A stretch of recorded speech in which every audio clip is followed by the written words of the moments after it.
오늘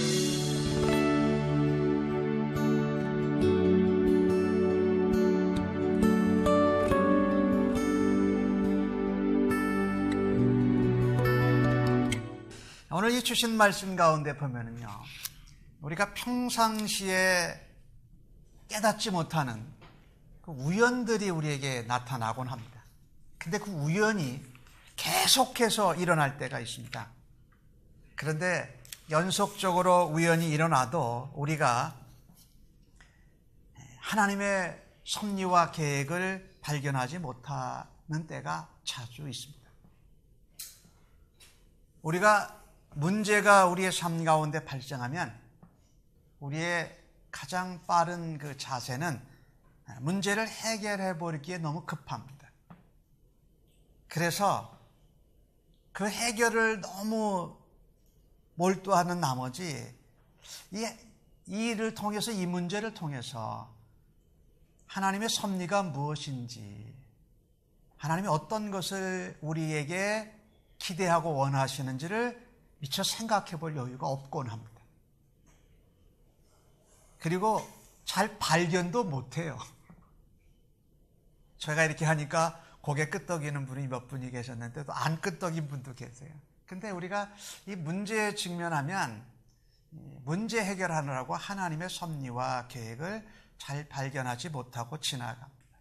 어떤 분들은 그 당시는 잘 모르지만 오랜 시간을 지나고 나서 하나님의 섭리와 계획을 나중에라도 깨닫게 됩니다.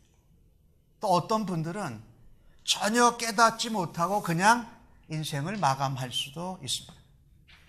오늘 본문은요, 모르드게와 포로로 붙잡혀갔던 유대 백성 민족들이 모두 다 죽게 되는 엄청난 위기에 직면한 사건입니다. 네, 우리의 삶 속에도 이와 비슷한 일들이 일어납니다.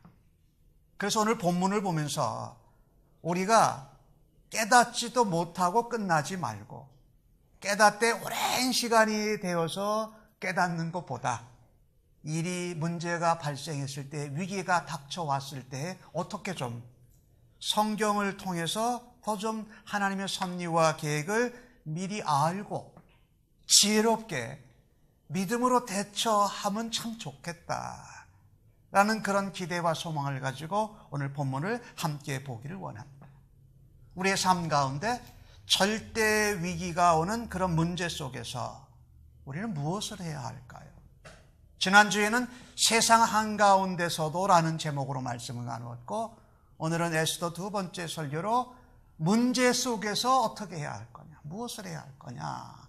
오늘 주신 말씀 1절과 2절을 제가 다시 한번 봅니다. 그날 밤에 왕이 잠이 오지 아니함으로 명령하여 역대일기를 가져다가 자기 앞에서 읽게 하니, 그 속에 기록하기를 문을 지키던 왕의 두네 씨가 아하수에르 왕을 암살하려는 음모를 모르드게가 고발하였다 하는지라. 페르시아의 왕인 아하수에르 왕이 잠을 이루지 못합니다. 그날 밤을 시작으로 해서 우연의 연속이 계속 일어나서 오늘 주신 성경 가운데 9절까지, 아니 14절까지 계속 우연히 계속 연속적으로 반복되어집니다. 바로 그날 밤은 무슨 날이었냐면요, 에스더가 혼자만 살려고 했던 마음을 가졌는데 오빠 모르드게가 네가 왕비가 된 게 이때를 위함인지 모르느냐, 너만 혼자 못 산다, 하나님이 그래도 우리를 살리실 거다 했던 에스더가 죽으면 죽으리라 하고 아하수에르 왕이 부르지도 아니하였는데 왕에게 나아가서 뭔가 사정 얘기를 하려고 했다가 다음번 둘째 잔치에 이야기하겠다고 한 순간이 바로 4장에 나오는 겁니다. 그런데 바로 그날 밤에, 하루 전 그날 밤에 아하수에르 왕이 불면증으로 잠을 이루지 못합니다. 근데 그때 잠이 안 올 때 해필 소설책을 본 것이 아니라 페르시아 나라의 역대 궁중 일기를 읽게 합니다. 70인 성경이라는 이 성경책에는요, 하나님이 왕의 잠을 깨우셨다 그렇게 해석을 해놨습니다. 왕이 잠이 안 온 게 아니라 하나님이 잠을 깨우셨다. 여러분, 살다 보면 하나님이 잠을 깨우셔서 밤에 잠을 못 이루실 때가 있지요. 근데 뭔가 몸이 불편해서 피곤해서 잠을 못 잘 수도 있지만 하나님이 잠을 깨우신 줄로 믿으시고 하나님께 한번서 걸어오시는 대화를 한번 귀를 기울여 보세요. 왜 하나님이 내 밤에 잠을 깨우셨는가? 표현은 이런 겁니다. 잠이 달아난 겁니다. 한밤중에 아하수에로 왕이 잠이 달아났다. 근데 여기 읽게 했다라는 이 동사가요, 분사형으로 되어 있어요. 그러니까 잠깐 읽다가 멈춘 것이 아니라 잠이 깨서 역대 궁지기를 읽다가 오랜 시간 계속 읽은 겁니다. 그래서 아침까지 읽었다라는 겁니다. 그런데 전혀 모르고 있었던, 잊혀졌던 모르드게의 큰 공적을 발견해서 상을 줬느냐, 포상 여부를 확인하게 합니다. 자, 그런데 잠을 못 잔 사람이 아하수에로 왕만이 아니었습니다.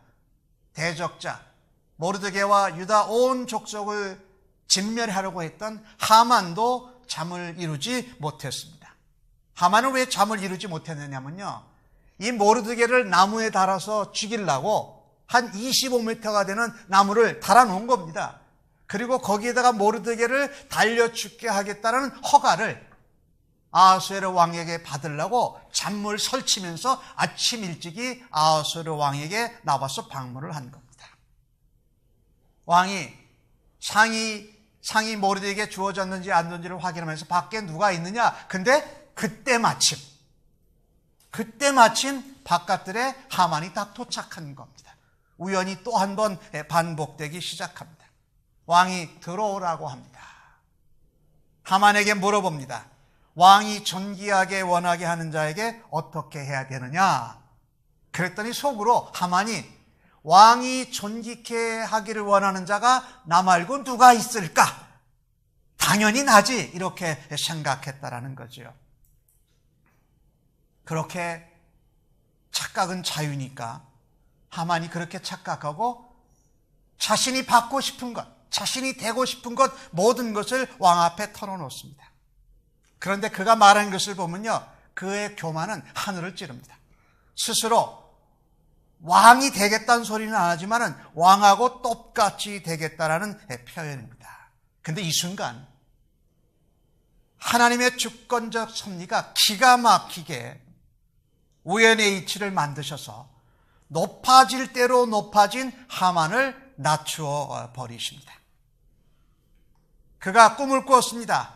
그리고 집착했던 영광을 그가 가장 미워하는 모르드게에게 주게 되면서 오히려 그가 달아 죽이려고 했던 나무에, 모르드게를 달아 죽이려 했던 나무에 그가 매달리게 됐던 겁니다. 모르드게가 하만에게 절하나고 무릎 꿇지 아니한 것을 유다 백성들이 그랬고, 유다 백성이 페르시아 왕과 다른 법을 가지고 있다고 해서 과장해서 거짓말을 했습니다. 그런데 거꾸로 아하수에르 왕은 하나님이 밤에 잠을 깨우셔서 모르드게가 대단한 일을 했습니다. 자기를 암살하는 음모를 미리 발견해서 고했는데 상도 받지 않았고, 그런데도 계속 왕궁의 문지기로 섬기고 있는 모르드게의 충성을 오히려 드러내고 알게 하셨다라는 겁니다. 우연히 또 있습니다.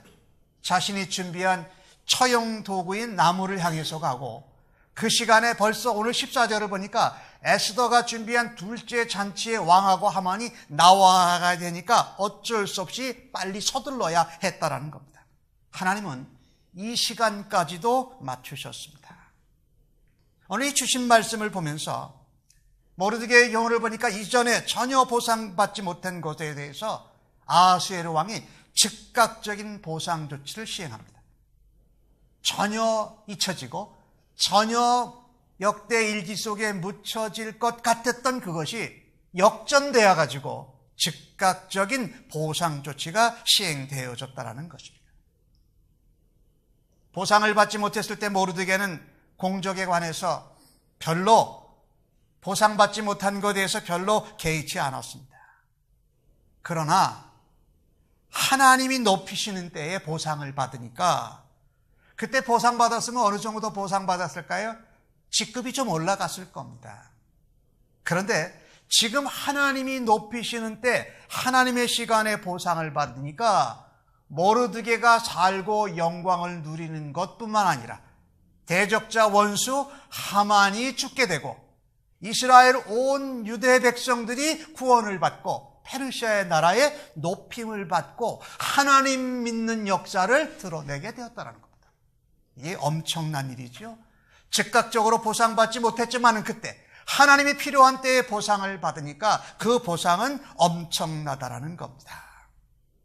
나무에 달려 죽게 될 위기에서 오히려 왕과 같은 대접을 받는 놀라운 영광을 누리게 하셨다는 겁니다. 예, 그렇습니다.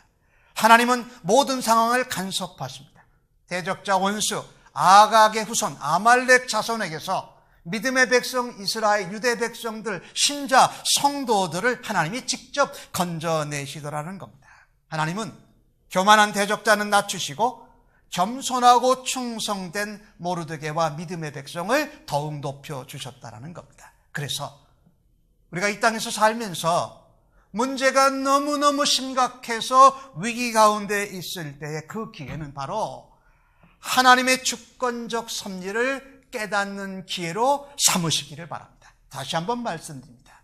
내게 절대절명의 위기, 그런 문제가 있을 때에 먼저 문제를 해결하려고 하기보다 하나님의 주권적 섭리가 무엇일까라고 헤아리면서 임기응변의 방법들을 사용해야 됩니다. 그런데 임기응변의 방법들을 먼저 사용하기 시작하면 하나님의 주권적으로 시간을 마치고 우연의 연속을 시키시는 하나님의 섭리를 깨닫는 것을 또 놓쳐버리고 만다라는 겁니다. 하나님의 역사하시는 섭리의 손은 기가 막히게 우연의 일치들을 계속해서 만들어 가십니다. 여러분, 우리는 우연이라고 표현하는데 우리가 깨닫지 못하는 하나님의 섭리, 우리가 알지 못하는 하나님의 필연적인 계획이 나타날 때 우리는 뭐라 그럽니까? 그것을 우연이라고 그럽니다. 성경은 말씀합니다. 우연히 일어나는 것은 하나도 없다. 자, 오늘 보니까 하나님의 주권의 섭리를 깨닫게 돼서 하루아침에 죽게 됐다가 살아나고 또 멸망받을 것 같다가 영광과 승리를 이루는 대역전의 날, 반전의 날이 반드시 있다는 겁니다. 여러분 믿으세요? 이것은요, 우리의 삶 가운데도 종종 나타납니다. 그리고 마지막에는 어떻게 날 것 같으면 우리가 이 땅에서 살면서 오해도 받고 핍박도 받고 걱정도 하고 박해도 받지만 예수님 다시 오시는 그날에는 그것이 어떻게 해요? 대역전으로 반전되어질 줄로 믿습니다. 왜? 그날이 하나님의 때이기 때문에, 하나님의 시간이기 때문에. 그래서 우리가 이 땅에서 살면서 오해와 박해를 받아도 우리는 하나님이 역전시키실 때가 있다.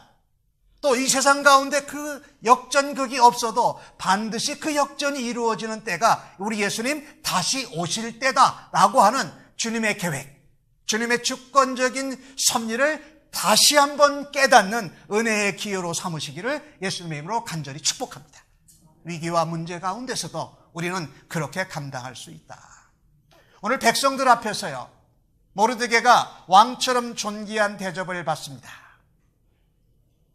왕관을 쓴 말을 타고 왕복을 입고 그가 온 백성 앞에서 돌아다닙니다. 원수 대적 하만은 뭐라 그래요? 왕이 존귀하게 하는 사람이 바로 이 사람입니다 하고 말을 반복해서 복창을 해야 됐습니다. 이게 언제 벌어질 일일까요? 예수님이 재림하시는 날에, 그날에 이 땅에서 서럽고 오해와 박해와 따돌림을 받았던 믿음의 백성들일지라도 우리 예수님이 왕으로 다시 오실 그 순간에 왕과 같은 백성들로 높임받을 그날을 우리가 하나님의 주권이 그것을 이루셨습니다. 하나님의 계획이 그것이 마지막 날에 이루어지는 순간입니다. 오늘 모르드게를 통하여서 하나님이 그것을 우리에게 보여주고 계신 줄로 믿습니다. 신자는요, 반드시 하나님이 높여주십니다. 예수 믿는 사람은 반드시 예수님 올 때 그분과 함께 왕노릇 할 것입니다. 하나님은요, 자기 백성들이 원수에게서 그냥 묶여져 있는 것을 그대로 내버려 두시는 적이 없습니다. 그 원수 대적은 반드시 낮추시고, 하나님 때문에, 예수님 때문에 신실하게 섬기고 충성되게 살아가는 믿음의 백성들을 반드시 건지실 때가 있다. 그러니 우리는 어떻게 해야 됩니까? 항상 깨어있으라고 성경이 말합니다. 문제, 위기, 세상 한가운데서 박해와 도전을 받을 때에도 깨어있으라. 여기 가운데 하나님의 주권이 있다. 이 가운데 하나님의 섭리가 있다. 이 가운데 하나님의 구원의 역사가 있는 것을 깨달을 수 있는 은혜가 여러분과 제게 항상 넘치기를 간절히 소원하고 바랍니다. 사람들은 아하수에로 왕처럼 자신에 대해서 섬기고 충성하는 것을 잊어버릴 수 있습니다. 그러나 우리 하나님은, 우리 예수님은, 우리 성령님은 결단코 잊지 않으시고 만 배나 더 고귀한 것으로 갚아 주실 줄로 믿으시기를 예수님의 이름으로 간절히 축복합니다. 전도서는 3장 1절 가운데 이렇게 말합니다. 천하 범사에 기한이 있는데 그 목적을 이룰 때가 있고 그 목적이 멈출 때가 있다는 겁니다. 여러분, 하나님의 때가 되면 반드시 하나님의 주권이, 하나님의 계획이, 하나님의 섭리 가운데 이루어져서 높임을 받으실 하나님의 믿음의 백성인 것을 자부하시면서 문제에도 위기에도 거기에 몰입되지 아니하고 주의 섭리를 깨닫는 백성들 되시기를 간절히 소원합니다. 절대 위기 문제 속 가운데에서도 우리는 무엇을 해야 합니까? 오늘 주신 말씀 6장 12절과 13절에 나오는 부분을 제가 요약해서 읽습니다. 하만은 번뇌하여 머리를 싸고 급히 집으로 돌아가서 자기가 당한 모든 일을 그의 아내와 세레스와 모든 친구에게 말하며, 지혜로운 자가 말하되 모르드게가 과연 유다 사람의 후손이면 당신이 그 앞에서 굴욕을 당하기 시작하였으니 그를 능히 이기지 못하고 분명히 그 앞에 엎드러지리다라고 말합니다. 오늘 이 본문을 보면은 끝없이 높아가던 하만의 교만이 순식간에 떨어지기 시작합니다. 자신이 증오했던 모르드게, 그 모르드게를 왕이 탄 말 위에 태우고 모르드게가 왕복을 입고 만 백성 앞에서 이 사람이, 이 모르드게가 왕이 존귀하게 높이는 자입니다. 왕과 다를 바 없습니다라고 외치고 다녀야 했단 말입니다. 그것은 왕의 명령이니까 거역할 수가 없었습니다. 더더욱이 그것은 하만 자신이 제안한 것이었어요. 그러니까 하지 않을 수가 없었다라는 겁니다. 그런데 그 일을 하고 나서 어떻게 했을까요? 하만이 머리가 지끈지끈하게 아픕니다. 그래서 머리를 이렇게 싸맵니다. 아내와 점성수라는 친구 지혜자들에게 와서 알려봐야 묘수가 없습니다. 바뀔 수가 없습니다. 오히려 자기의 동조자인 친구들이 그에게 예언적인 말을 합니다. 오늘 읽으신 본문 가운데 원수들의 입으로 통해서 고백된 놀라운 진리의 말씀을 보십시오. 당신이 그 앞에서, 모르드게와 유다 백성 앞에서, 하나님 앞에서 굴욕을 당하기 시작했으니 이제 시작되었고 능히 이기지 못하고 분명히 엎드려지고 망할 거다라고 이야기했다라는 겁니다. 이게 누구의 계획입니까? 하나님의 계획을 하만의 친구들, 대적자들이 그 입으로 이야기를 하더라는 겁니다.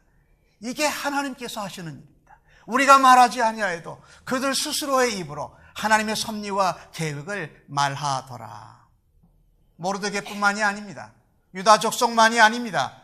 그들을 지키시는 하나님 앞에 그들이 어떻게 해볼 도리가 없다라고 하나님 계획대로, 하나님 섭리대로, 하나님 구원의 역사대로 이루어진다고 그들이 확인하고 있다라는 겁니다. 그들은 역사 속에서 바벨론으로 포로 잡혀가서 페르시아의 나라에서 400만 인구가 살고 있는 유대 족속을 하나님이 어떻게 지키시고 보호하는지 그들의 눈으로 목도하였던 것입니다. 여러분, 우리가요, 세상 가운데에서 따돌림 받고 핍박과 박해를 받아도, 문제와 위기가 있어도 하나님이 어떻게 우리를 지키시고 보호하시고 건지시는지를 여러분의 삶을 통해서 증거할 때에 예수 안 믿는 사람들, 세상의 방법으로 살아가는 사람들이 하나님을 알게 되고 하나님 앞으로 발걸음이 움직여지는 통로들이 되시기를 예수님의 이름으로 간절히 축복합니다.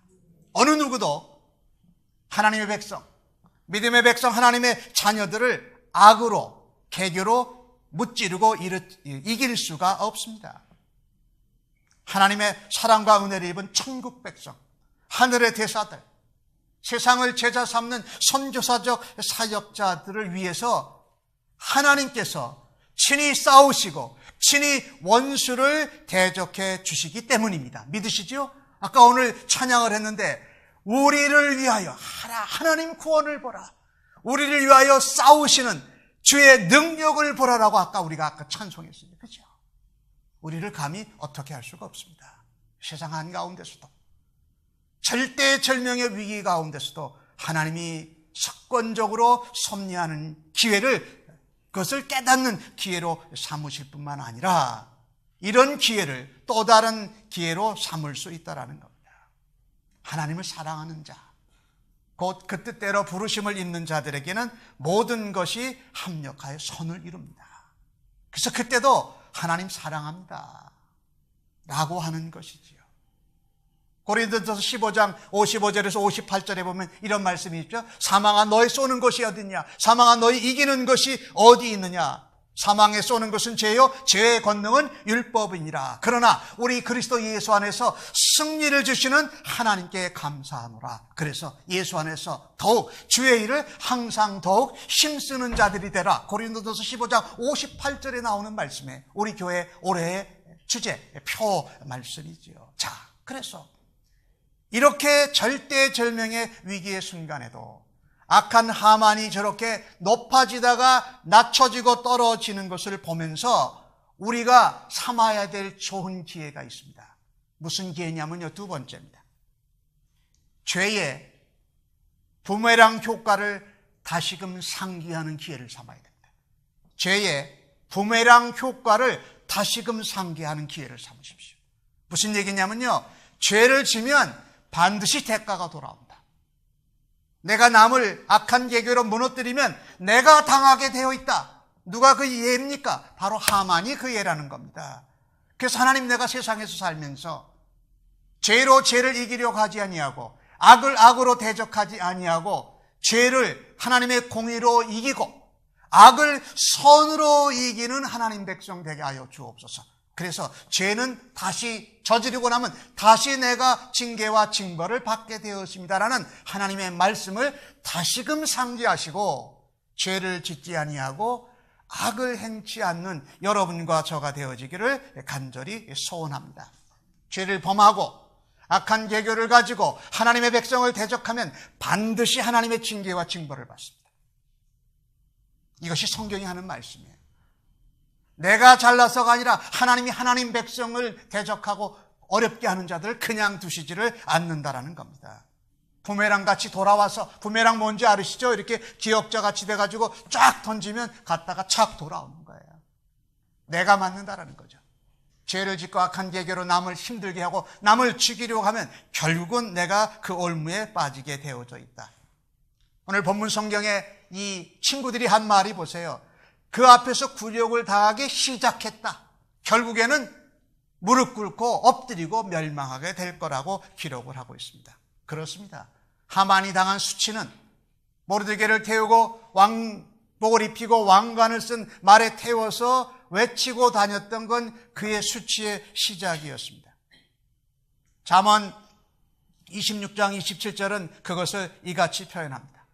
함정을 파는 자는 그것에 빠질 것이요, 돌을 굴리는 자는 도리어 그것에 치이리다. 맞죠? 우리는 세상에 살면서 아무리 우리가 함정에 빠졌더라도 함정을 만들어서 보복해서는 안 된다. 아무리 우리가 올무에 걸렸더라도 우리도 똑같은 올무를 짜려고 해서는 안 된다라는 겁니다. 시편 기자는 그의 신앙생활, 인생 경험을 통해서 하나님 앞에 이렇게 노래하고 있습니다. 시편 7편 14절과 15절에 나오는 말씀인데, 악인이 죄악을 낳으며 재앙을 베어서 거짓을 낳았도다. 그가 웅덩이를 파 만들며 제가 만든 함정에 빠졌도다. 하만의 예지요. 그런데요, 이런 원리를 알매도, 이런 하나님이 주시는 축복의 기회를 가지고서도 우리는 쉽게 망각하면서 믿는 사람임에도 죄를 짓고 악한 생각과 마음을 발동하고 한다라는 겁니다. 잊지 말아야 됩니다. 하만을 보면서 죄를 지으면 반드시 그 결과가 돌아옵니다. 악을 행하면 반드시 하나님이 간과하고 넘어가시지 않는다. 사람들이 왜 그걸 알면서도 죄를 범하고 악을 행하냐면요, 죄악을 범하는데도 이게 징벌이 늦게 오는 것 같아요. 늦게 오는 것 같으면 늦게 오는 것 같다가 안 올 것 같아요. 그러니까 안 믿는 사람은 더 담대하고 믿는 사람도 이것이 늦어지고 그러면은 해도 괜찮을 것 같은 마음이 들었는데 그때라도 하나님이 간과하시지 않는 것을 보면서 징벌이 늦어져도 반드시 하나님은 보고 계시기에 우리가 담대하게 죄 짓기를, 악을 행하기를 멈추는 기회로 삼으시기를 예수님의 이름으로 축복합니다. 하만의 예를 보면서 전도서 8장 11절은 그 표현을 우리에게 이렇게 전합니다. 악한 일에 관한 징벌이 속히 실행되지 아니하므로 인생들이 악을 행하는데 마음이 담대하도다 그래요. 하나님의 징계가 징벌이 빨리 안 오는 것 같으니까 해도 될 것 같은 유혹에 넘어가지 마시기를 바랍니다. 예, 죄의 부메랑 효과를 상기하는 기회를 내가 위기 가운데, 문제 가운데서도 그 축복의 기회, 은혜로 기회로 삼으시는 성도님들이 되십시다. 나는 모든 삶을 내 중심적으로 바라다보고 내 중심적으로 관심을 가지고 있지는 않는가. 그런데 그렇게 살면 하나님이 주신 축복의 기회를 누리지 못합니다. 내게 주신 것이 아니라 하나님 입장에서 이 계획을 어떻게 보고 계실까? 또 오늘 하만처럼 내가 받아야 된다고 당연히 생각하는 그것에 너무 집착하면서 살지 마십시오. 나는 당연히 이렇게 받아야 돼, 나는 마땅히 이렇게 대접받아야 되라고 생각하지 말고 오히려 대접받은 것도 마땅히 받아야 될 것도 내려놓을 수 있는 그런 은혜가 여러분과 저에게 있기를 간절히 원합니다. 이렇게 높아지면요, 자꾸 다른 사람들을 내려봐요. 다른 사람을 내리깔게 된다고요. 그래서 성경이 무섭게 이야기하는 죄 중에 하나가 뭡니까? 바로 교만 아닙니까? 교만. 이 교만이라는 것은 이렇게 표현할 수가 있습니다. 자신의 실제 크기보다 자신을 더 크게 생각하는 데서 시작됩니다. 자신이 가지고 있는 것보다도 더 많이, 더 좋은 것을 갖고 있다고 생각하면서 또 진행됩니다. 그래서 허풍을 떨게 됩니다. 과장하기 시작합니다. 그래서 거짓말을 하게 됩니다. 그런데 그 거짓말을 통해서 자기를 향한 대접이나 신분이나 존경이 올라지기 시작하면, 위치가 상승되기 시작하면 그것을 즐기게 됩니다. 그리고 높아져서 즐기게 되면 자랑하게 되고 마침내는 교만의 극치에 이르게 된다는 겁니다. 그래서 이 교만한 사람들의 마음의 눈은 아마 낙타 눈과 같이 생겼을 거예요. 여러분, 낙타 눈 어떻게 생겼는지 아세요? 낙타 눈은요, 이렇게 밑으로 이렇게 내려가 있습니다. 그래서 올리기가 어려워요. 낙타 눈은요, 내려다만 봐요. 그러니 내려다만 본다는 건 바꿔 말하면 무슨 얘기입니까?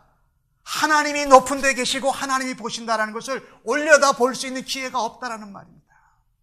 성경에 보면 높아만 지고 내려다만 보는 사건들이 몇 개 있죠. 바벨탑 사건이 바로 그건 거죠. 계명성이 높아만 가 떨어지는 것이 바로 그것이라는 말입니다. 여러분, 교만은요, 죄악을 행하는 건 반드시 부메랑 효과가 있다. 여러분과 제가 이런 예를 볼 때마다 하나님 나보라 죄 짓지 말라고, 죄 짓지 않도록 조심하라고 가르쳐 주시네요 라고 은혜의 기회로 삼으셔서 여러분과 제가 살아날 수 있기를 간절히 소원합니다. 하나를 더 살펴보십시다. 절대절명의 위기의 문제 속에서도 우리는 무엇을 해야 할까요? 읽으신 말씀 11절과 12절에 나오는 말씀을 보니까 하만이 왕복과 말을 가져다가 모르드게에게 옷을 입히고 말을 태워 성중거리로 다니며 그 앞에서 반포하되 왕이 존귀하게 하시기를 원하는 사람에게 이같이 할 것이라 하니라. 모르드게는 대궐문으로 돌아오고, 제가 말씀드리려고 하는 중점 중에 하나는 모르드게는 다시 대궐문으로 돌아오고, 이 표현은 뭐냐면요, 그가 왕같이 왕복을 입고 왕관을 쓴 말을 타고 온 백성들을 실찰하고 그 하만을 종같이 부리고 와서 그 영광을 누렸습니다. 그 명예를 누렸습니다. 그 높임을 받았습니다. 그런데 계속 거기에 거하지 않았다라는 겁니다. 그리고 어디 가서 원래 자기의 자리 왕궁 문지기로 돌아왔다라는 겁니다. 여러분, 왕복을 입고 왕관을 썼다는 말이 무슨 얘기입니까? 여러분과 제가 아까 1번에서 말씀드렸던 것처럼 우리는 예수님처럼 그분 다시 오실 때에 왕처럼 높아질 존재입니다. 하만은 누군가가 자기를 높여주기를 바랬고 자기는 높여받아야 된다고 당연하다고 생각했습니다. 그런데 이것이 누가 살아가는 방법입니까? 하나님을 모르고 눈을 낙타눈처럼 깔아내리고 사는 사람들이 세상에서 사는 방법입니다. 나는 왕처럼 높아질 수 있어. 내가 열심히 하면 돼.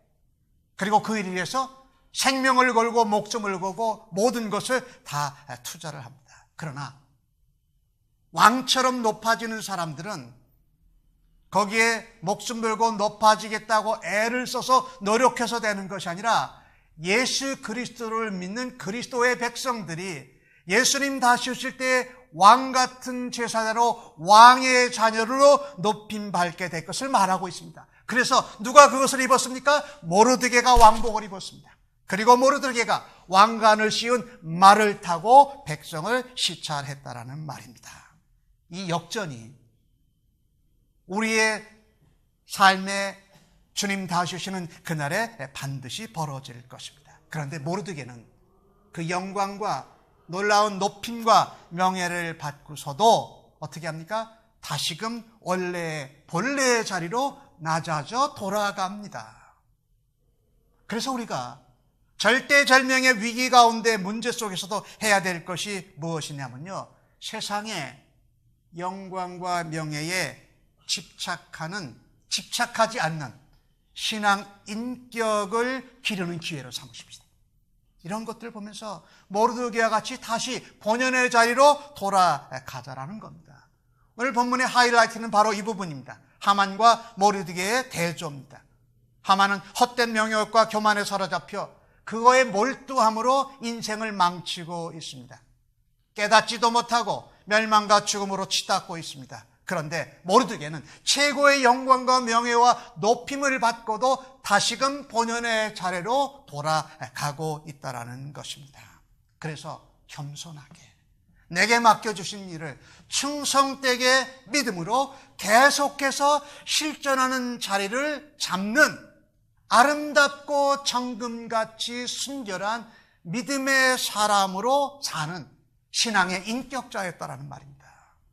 여러분, 이런 문제와 절대절명의 위기 가운데서도 세상의 영광과 명예에 높임받는 것에 집착하지 않고 그것을 다시금 주 앞에 내려놓고 주인 되신 주님께 맡기고 다시금 본연의 자리로 겸손하게 충성되게 신앙의 인격을 다듬어가는 여러분과 저가 되어지기를 간절히 소원합니다. 세상이 주는 명예와 영광과 높임은 우리에게 유혹입니다. 우리에게 덫입니다. 그것에 조심해야 됩니다. 오히려 신앙에 견고하게 믿음으로 충성되게 계속 살아가는 신앙의 인격을 길러야 하는 것입니다. 근데 이것이 단 한 번에 되지 않습니다. 한순간에 되질 않습니다. 성령 안에서, 예수 안에서 하나님의 은혜 가운데 부단히 애를 써야 이 일을 이룰 수 있다는 말입니다. 왕처럼 높아지는 그날을 성도는 간절히 기다려야 합니다. 그날이 속히 오기를 기다려야 합니다. 그런데 그동안에 나는 겸손한 자로 모르드게와 같이 영광과 높임을 받은 데도 본래의 자리로 돌아가고 보상도 내려놓을 수 있는 자로 살고 싶습니다. 높아진 후에도 다시금 낮아지는 겸손한 사람들로 세상 가운데에서 평가받고 세상에 감동의 메시지를 전하시는 예수의 사람들 되시기를 간절히 소원합니다. 오늘 이 모르드게의 사건은 바로 예수 그리스도의 십자가 사건을 예표하고 있습니다. 모르드게가 나무에 매달려 죽을 뻔했습니다. 그런데 하나님이 그것을 대역전을 시켜주셔서 모르드게를 살려주셨습니다. 그런데 우리 예수님은 직접 그 나무에 달리셨습니다. 그리고 다시 부활하셨습니다. 자, 여러분, 이렇게 믿으실 수 있기를 바랍니다. 하나님, 내가 나무에 매어 달린 순간이 오더라도 모르드게와 같이 하나님이 건져 주실 줄로 믿습니다. 그곳에서 죽게 하셔도 나를 다시 부활시켜 주실 줄로 믿습니다. 왜? 예수님이 그 일을 행하셨기 때문입니다. 하나님이 높이실 것이니까, 하나님이 건지실 것이니까, 하나님이 우리를 살려주실 것이니까 두려워 말고 죽어도 산다는 믿음으로 문제의 위기 가운데 절대절명의 순간 가운데에도 우리를 주관하시는 하나님의 주권적 섭리를 깨닫고 따라가시는 죄의 부메랑을 때문에 다시금 죄를 짓지 않는 예수의 사람들 모두 다 되시기를 예수님의 이름으로 간절히 축복합니다. 아멘.